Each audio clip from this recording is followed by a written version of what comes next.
Welcome to the Cryptotwits Podcast. I'm John Morgan, your host, and the other host here is Joey Cilantro, also a host of the True Odds Podcast.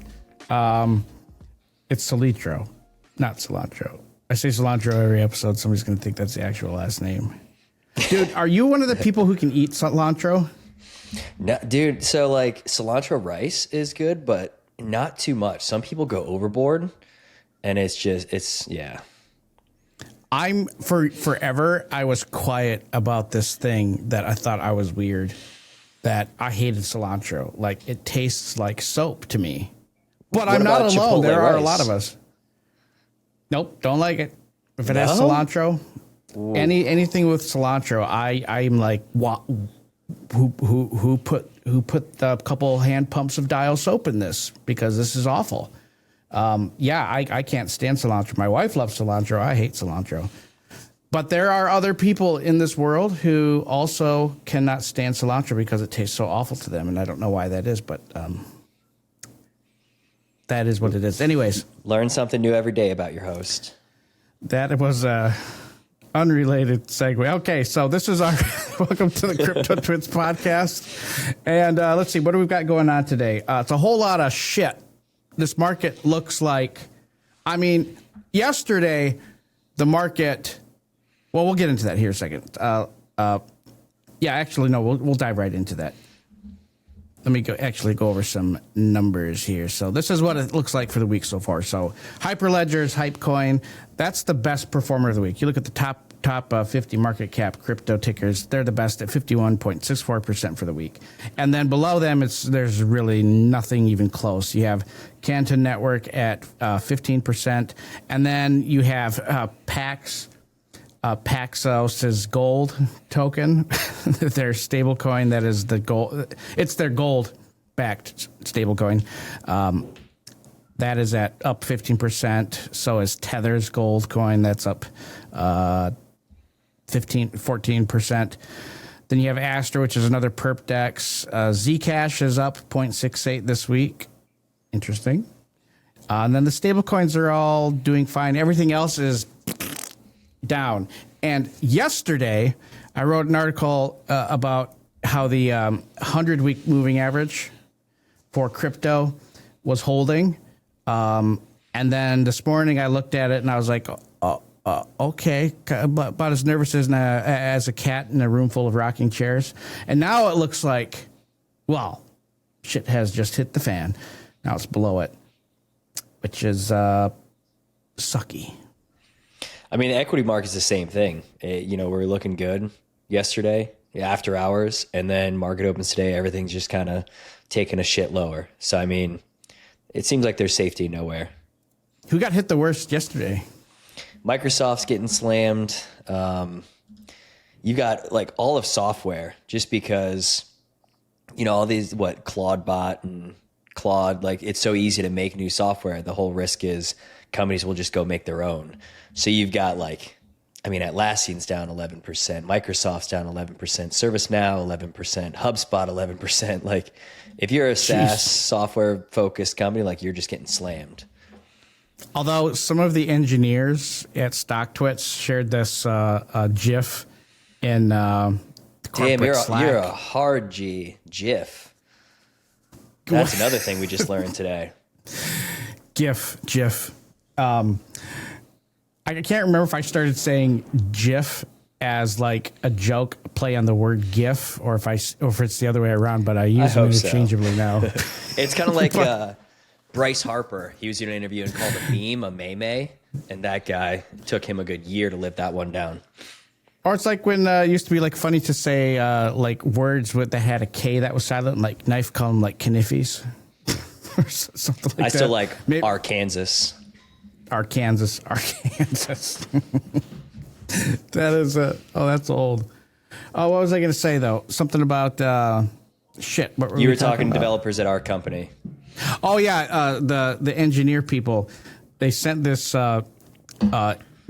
GIF of a monkey holding a nail with the hammer trying to hit it into the wood, and it's not working, and the monkey just starts like hitting this nail that's sideways into the wood and then throws the hammer and takes the piece of wood and starts smacking it up against another piece of wood. And it was and the caption that the engineers put on it was, coders watching amateurs vibe code. It was like, or trying to like code using vibe code. But that was kind of funny. But it is kind of creepy. I asked Claude once to, I wanted it to like, okay, did it understand what the Ichimoku Kinko-Hio system was? And it said it did. I'm like, okay, can you create an indicator for it? I know there's already an indicator for it on TradingView, NinjaTrader, it's everywhere.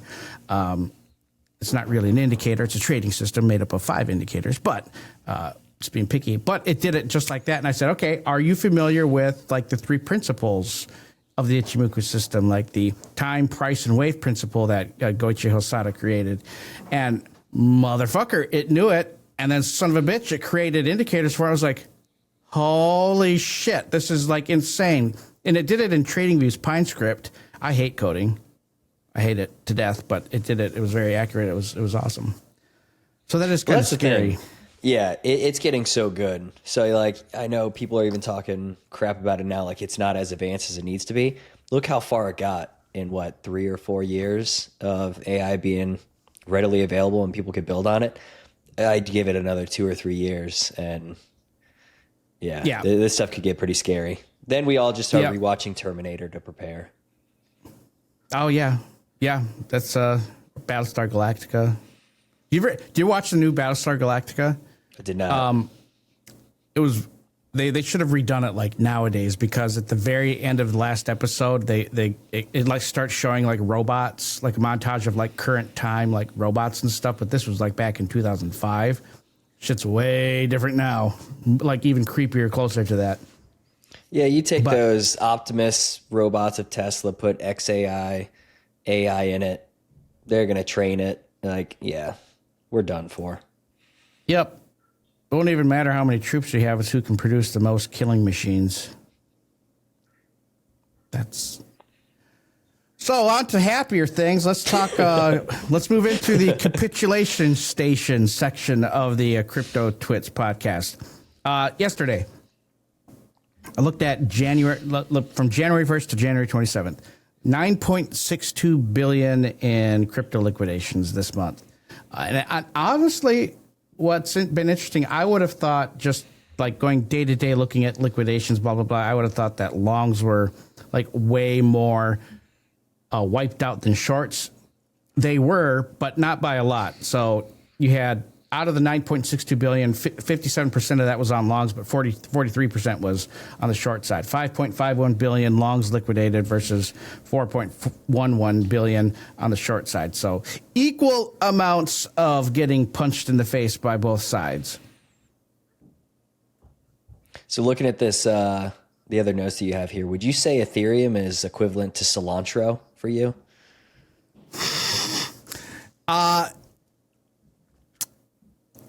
I would say for me, Solana. Yeah, what is your Cilantro? Is Cilantro. Oh, my wow. Cilantro of crypto is Solana.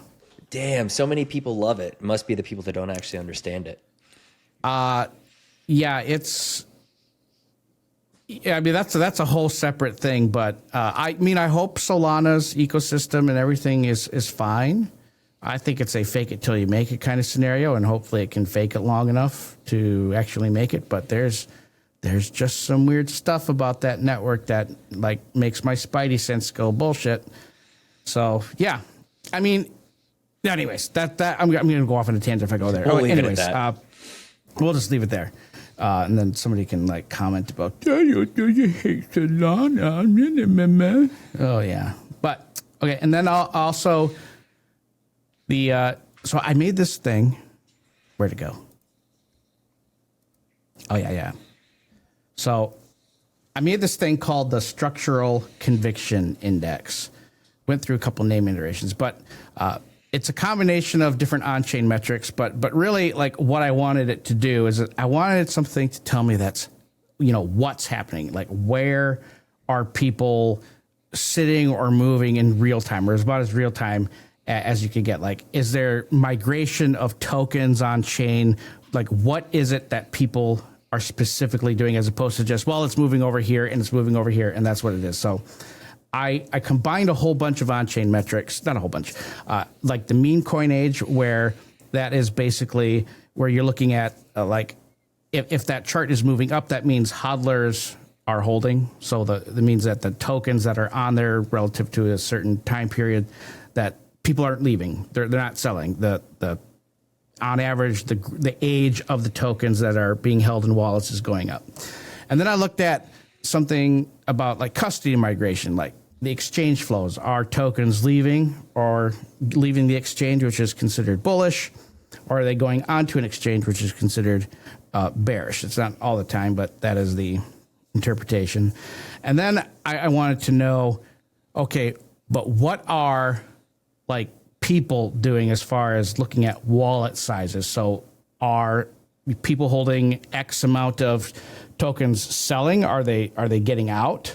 Is it leaving their wallets, or are whale wallets accumulating it? So anyways, I put them together, weighted them, gave it, a minus 100 to plus 100 scale, because I wanted to get a good idea of where, things are sitting. And so this was on last Friday, I think, or last Thursday. I don't remember off the top of my head, but I looked at only three: Bitcoin, Ethereum, and Chainlink. So without going into a crap ton of detail, Bitcoin is leaning bullish with that score. Two of the three metrics are in the green. The age of the tokens is going up. And in a nutshell, Bitcoin is very much looks like it's in accumulation territory, very patient. There's not a lot of really anything exciting going on. It's just getting added to. Then I looked at Ethereum. Dog poop. Seen a lot of red Total here. opposite of, yes. Ethereum's index was negative 34.7. Only one of those three metrics was green. The others are all negative. It's not like in sell everything mode, but it's more like don't expect Ethereum to lead any rallies. That is basically where it's at. The concentration migration, which is the like size of wallets, there's a pretty big amount of, not like whale wallets, but some of them are whale wallets. A lot of things moving out of Ethereum. And there's a lot of older tokens. There's a lot of older ETH that is getting sold.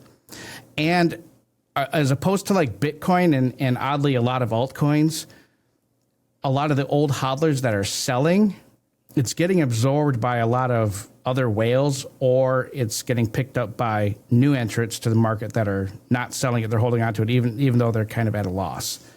So Ethereum is like something people are just dropping and getting rid of. Do you hold Ethereum? Do you hold? Actually, Joey, you're on the Cryptotwits podcast. What crypto? I'm the most basic of basic people. I just have Bitcoin. I'm more of those like keep it simple, stupid strategies when it comes to things. Like I wouldn't consider myself as educated in crypto as most, or as people like yourself. I mean, I know more than most, I would say. But even then, since I'm so specialized in equities and something I've done for so long, that my original accumulation of Bitcoin was like, just in case this does take off. And so then as, it goes from, I think originally started buying like 13,000. As, you kind of take off, you get more interested and you start learning more. So there's a set period of time where I had a certain amount per month buying more, and then just kind of turn that off eventually. Sure. So just Bitcoin. Yep. Cool.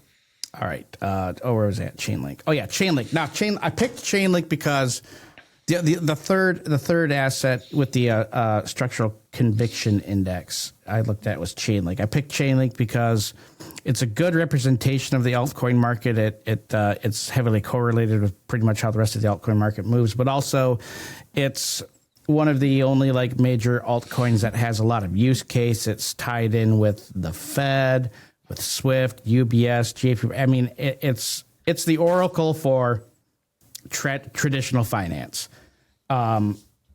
So that is why I picked Chainlink. And Chainlink is very bullish. It's very bullish. Its plus its index score is 29, and it basically using Chainlink as an altcoin benchmark. It's not suggesting that Chainlink or altcoins in general are going to outperform.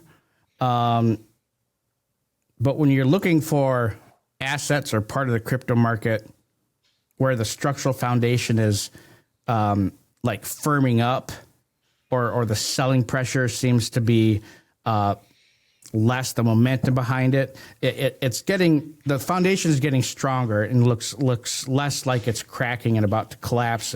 It looks like it's finding a floor, and that's where that's at. But the thing is, even without the structural conviction index, any other like on-chain metric shows that to be the case. But also it has shown that to be the case for the last couple months, even though prices just keep going.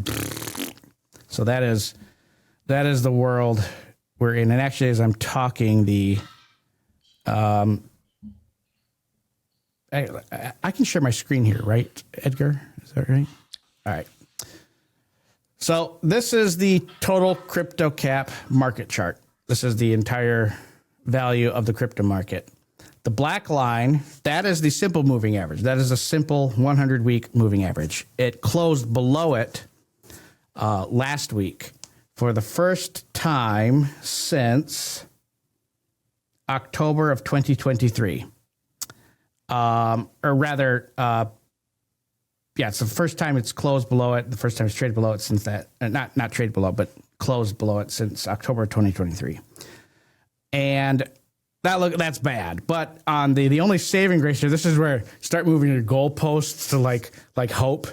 It's like, okay, well, let's look at another moving average that doesn't look so crappy. And like, this is where I'll use the EMA because that's what most people use. So the 100-week EMA is still above it. We're still looks relatively safe. I mean, not really though. It looks pretty crappy. I mean, that candle is not too bad. Some people might interpret that as a bullish thing, but overall, that bear flag here just looks really scary.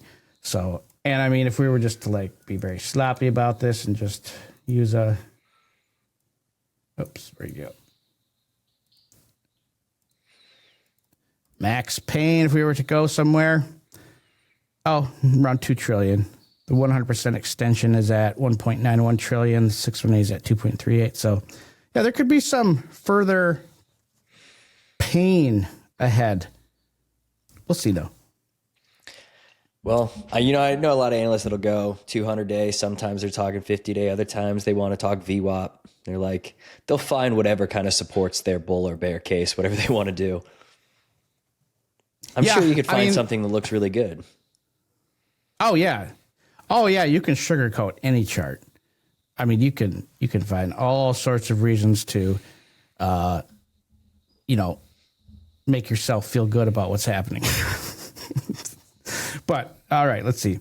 Moving on. That was a long time in that spot. So let's go into market movers section of the podcast. So we already talked a little bit about Hyperliquid, how that is up for the week. What's interesting about Hyperliquid is that the volume, the amount of crypto being traded on Hyperliquid is now past Binance's. Binance has always been the king of derivatives. When people say perps, they're talking about like perpetual futures contracts for like Bitcoin, Ethereum, high leverage on these things. They're unregulated. Binance has been the king of that space, but now Hyperliquid has taken over. I don't know if it's going to last that long or not, but we'll see. I hung out with their team at Stocktoberfest. They had some of their guys in Coronado. They were at Stocktoberfest? Yeah. Someone introduced me to some Hyperliquid guys. Well, it makes fucking sense I wasn't there. Smart dude. So I mean, this could be a sign of things to come.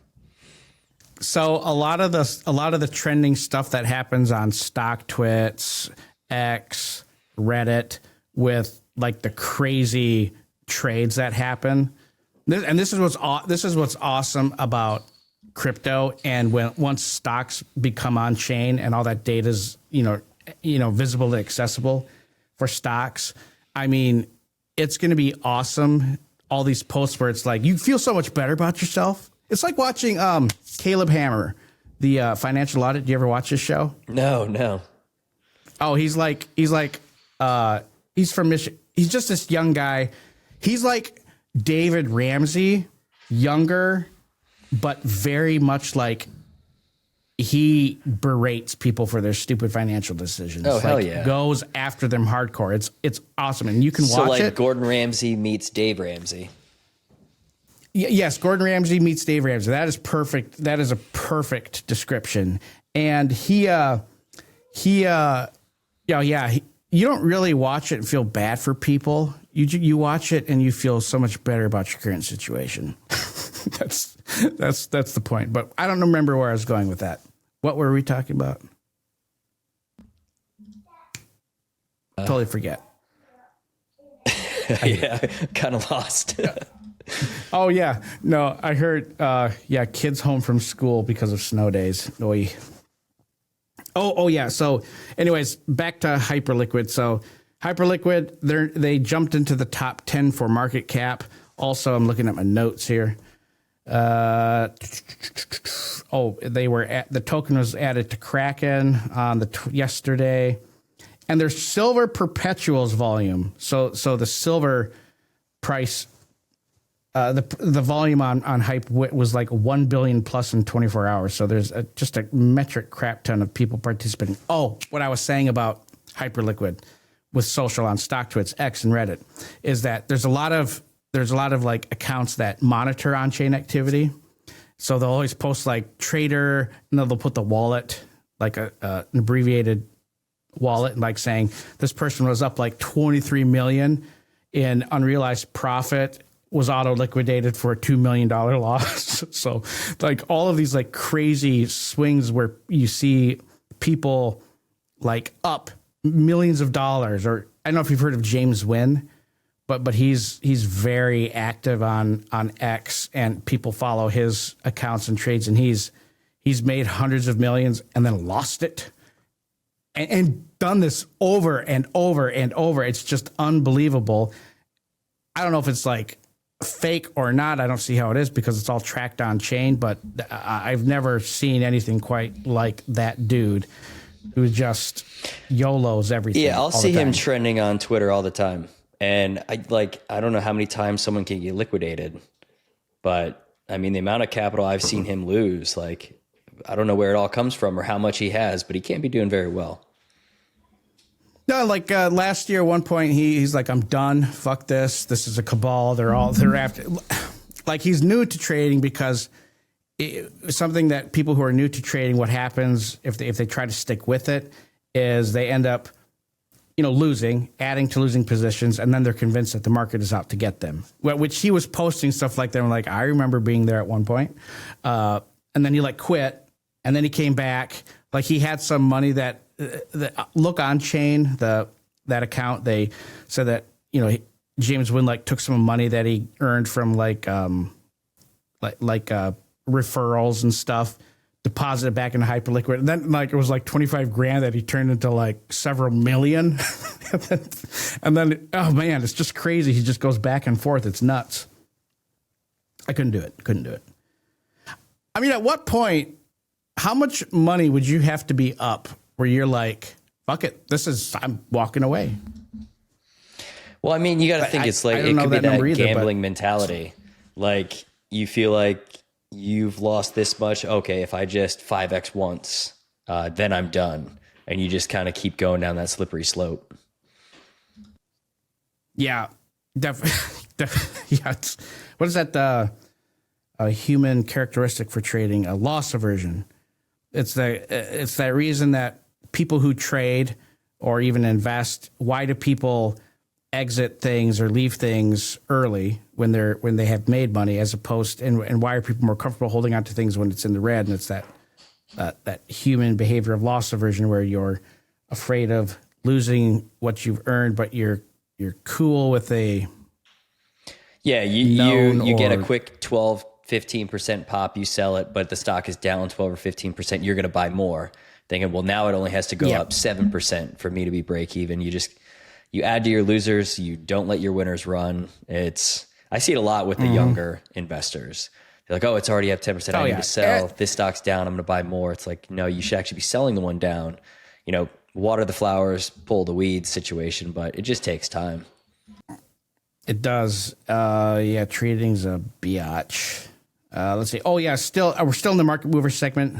Gold.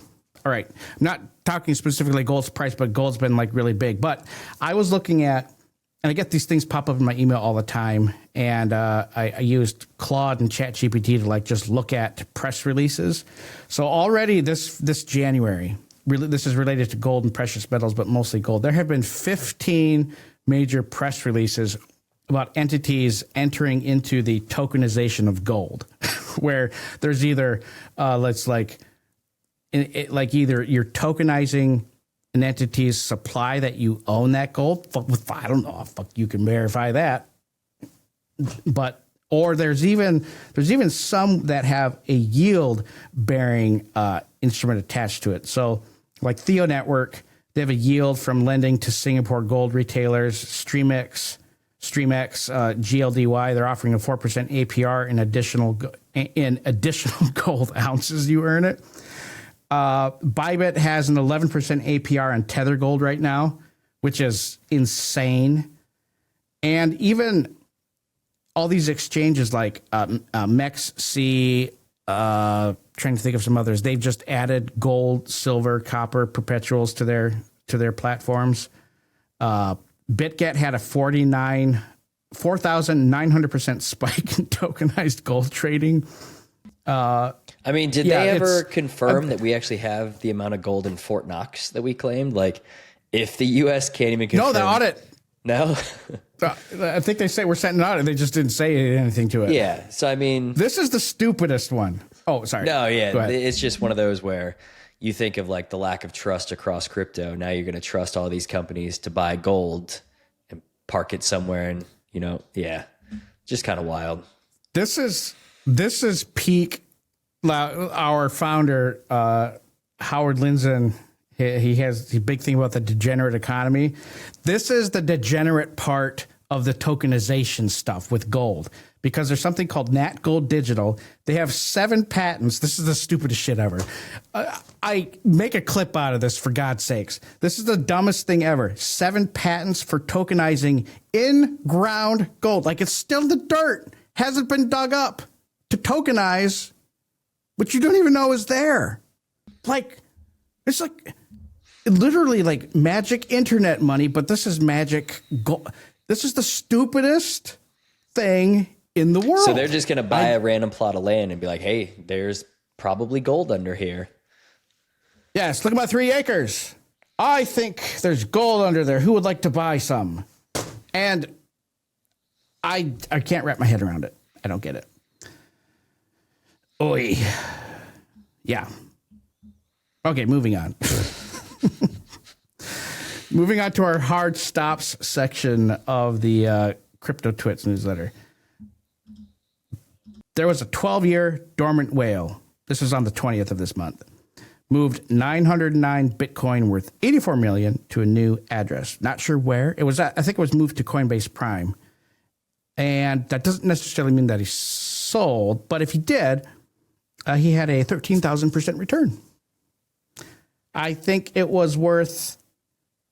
It's been inactive since 2013, when Bitcoin was less than $7, and if he did sell it, he made 84 million. That is one lucky son of a bitch. I mean, holding through Mt. Gox, FTX, the 2017 high collapse, the ICO crash. I mean, holding through all of that, and then like you're like, oh, now's a good time to get rid of it. It's weird. I mean, maybe he finally found the mansion that he wanted to buy. Finally get that yacht. Good buy it at the sold his Bitcoin, missed the selling it at the Bitcoin highs, and decided to turn that into buying a house at the market highs.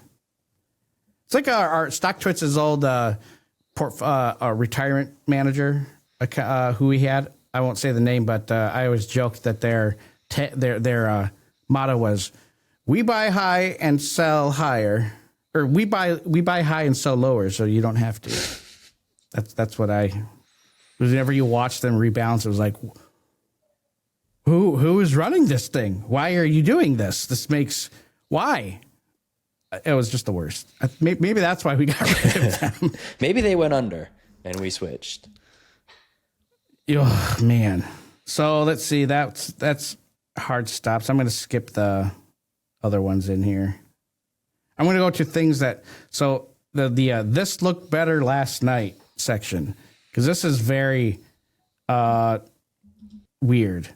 No, not weird, but I'll go over the first one here.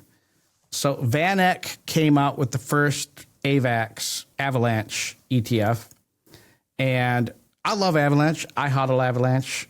Avalanche is probably like one of the, I mean, despite it's one of those things in crypto where the only bearish thing about it is the price action, because the adoption, the amount of people using it, building on it, the growth is just massive. But AVAX, I mean, is just kind of a victim. Its token price is just a victim of the macro environment. But to give you an idea of how, I don't know, like what the word is, disinterested, apathetic, because the same with stocks. What are people describing stock like as far as volume right now? How are people describing people in the stocks right now? Like apathetic, disappointed, sad.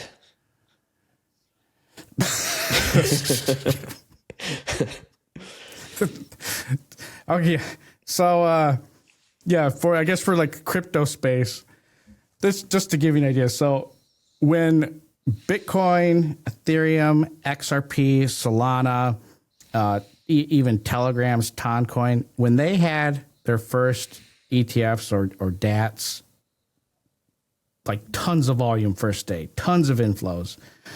VanEck had zero. $330,000 in volume and zero net inflows. Like, oof. I saw when you guys posted that in Slack. And like most of the time when you have these things launching, you usually have like buyers lined up. You're talking to people like, hey, this is going to drop, get ready for this. You have people that are almost like pre-approved to purchase at the spot, whatever. This is fascinating that they got zero net inflows. Like, you couldn't do any worse. Yeah, VanEck is waiving fees on it until February 28th, or there's $500 million under asset management. Spoiler, it's going to be February 28th. Hey, no one wants this, but we'll give it to you for free now. It's a financial equivalent of tumbleweeds blowing through an empty barn, or drifting snow, or I don't know. Well, not exploding trees. Good job, VanEck. That is. And VanEck is they're like the like for ETF people, like they were the first ones to like really get into it. Like they did it in Europe because they couldn't do it here, but they were always like first pushers to do it here in the US. I think they were the first to file for an ETF in the States. I think. Don't quote me on that, but I think that's true. Let's see what else. Things that look better last night. I put this in here because it's sad that this isn't a bigger deal, but there's this token called Scale Network. It's very, very low market cap. It's been around for a long time, though. They're in like the gaming space, but they nailed a deal with the PGA Tour. And so it's like with Solar Interactive, no foundation. And it was a mobile golf game, and where it's like digital ownership, where you like build a golf empire. All right.